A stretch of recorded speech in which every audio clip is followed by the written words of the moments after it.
নবীর থেকে আপনি জেনে আমাদের জবাব দেন। কি প্রশ্ন? পুরুষেরা জানাজায় যায়, অনেক সওয়াব পায়, আমরা তো এত সওয়াব কামাই করতে পারি না, কারণ আমগো জানাজায় যাওয়ার কোনো রাস্তা নাই। পুরুষেরা জুমার মসজিদে গিয়ে অনেক সওয়াব পায়, আমরা তো জুমায় যেতে পারি না, আমরা এই পরিমাণ সওয়াব কোথায় পাই? পুরুষেরা কাফেরের মোকাবেলায় যুদ্ধের ময়দানে যায়, অনেক সওয়াব কামাই করে, আমরা তো যাইতে পারি না, এই পরিমাণ সওয়াব কোথায় পাবো?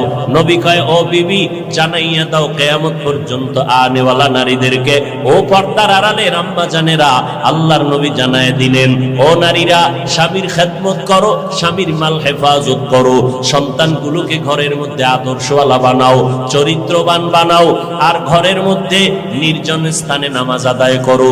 পুরুষেরা জুমায় গিয়া জানাজায় গিয়া যত পরিমাণ সওয়াব পাবে, আম্মা জান তোমাকে ঘরের মধ্যে আল্লাহ ওই পরিমাণ সওয়াব দান করবে।